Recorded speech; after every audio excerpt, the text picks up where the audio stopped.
नमस्कार जी स्टूडेंट्स, स्वागत है आप सभी का आज की एक और वीडियो के अंदर। आज हम पढ़ने वाले हैं प्रश्नावली 3.3 के प्रश्न संख्या 4 को। तो आज की क्लास को स्टार्ट करते हैं। तो प्रश्न संख्या 4 में कहा जा रहा है, एक चतुर्भुज की कच्ची रफ आकृति खींचिए जो समांतर चतुर्भुज तो ना हो परंतु जिसके दो सम्मुख कोणों का माप बराबर हो। यानी आपको यहाँ पे प्रश्न में कहा जा रहा है कि आपको एक कच्ची आकृति खींचनी है जो समांतर चतुर्भुज तो नहीं होना चाहिए, लेकिन जिसके दो सम्मुख कोण क्या होने चाहिए, बराबर होने चाहिए। प्रश्न बहुत ही आसान है, आइएगा आप बिल्कुल इस सरल तरीके से इस प्रश्न को सोल्व करते हैं। तो सबसे पहले हम यहाँ पे लिखेंगे हल। मेरे पहले से ही लिखा हुआ है, आप अपनी कॉपी के अंदर लिख देना हल। अब ध्यान से देखिएगा साथियों, ऐसी एक ही आकृति है जिसके दो सम्मुख कोण बराबर है लेकिन वह समांतर चतुर्भुज नहीं है। उस आकृति का नाम है पतंग। तो पतंग आपको सबसे पहले पतंग की एक रफ आकृति खींच लेनी है। तो मैं यहाँ पर पतंग की एक रफ आकृति बना देता हूँ। देखिए क्या, यहाँ पर मैं पतंग की एक रफ आकृति बना देता हूं इस प्रकार से। आपको भी अपनी कॉपी के अंदर पतंग की एक रफ आकृति बना लेनी है। अब इसका नामकरण कर देते हैं। यहां पे लिख देते हैं ए, यहां पे बी, यहां पे सी और यहां पे आपके बिंदु डी हो जाएगा। तो इस प्रकार से अपनी कॉपी में रफ आकृति बना देनी है। अब ध्यान से देखिएगा साथियों, पतंग में आपके देखोगे तो डी और बी ये सम्मुख कोण होंगे बराबर। यदि ये पतंग में सम्मुख कोण बराबर नहीं होंगे तो ये पतंग आपके आकाश के अंदर नहीं उड़ेगी।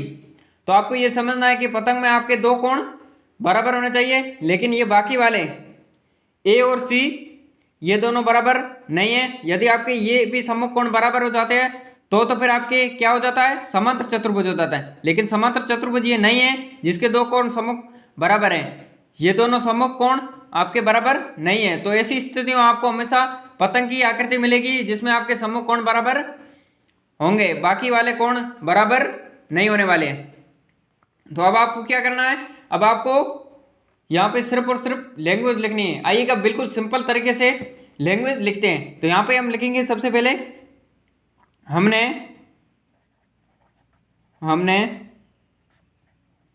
चतुर्भुज के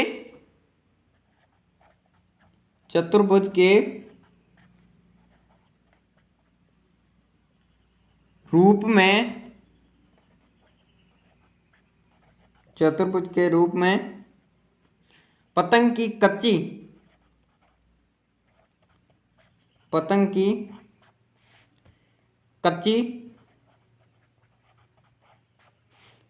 कच्ची रफ ROUGH ये आपको कोष्टक में लिख देनी है। रफ आकृति बनाई जो समांतर चतुर्भुज तो नहीं, समांतर चतुर्भुज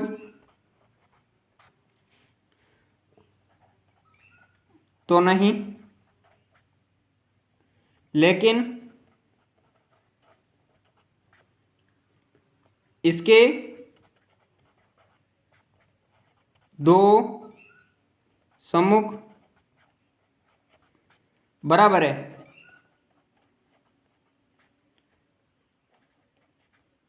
यहां तक आपको लैंग्वेज लिखनी है। अब देखो कौन कौन से कोण बराबर है, आपके डी और कोण बी बराबर है। तो यहां पर आपको लिख देना है कोण डी बराबर कौन है, कोण बी।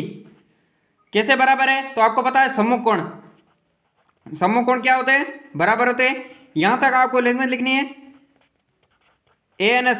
यहीं तक इस प्रश्न का आपके उत्तर था, यहीं तक आएगा इस प्रश्न का उत्तर। उम्मीद करता हूं ये वीडियो आपको बहुत ही पसंद आया होगा।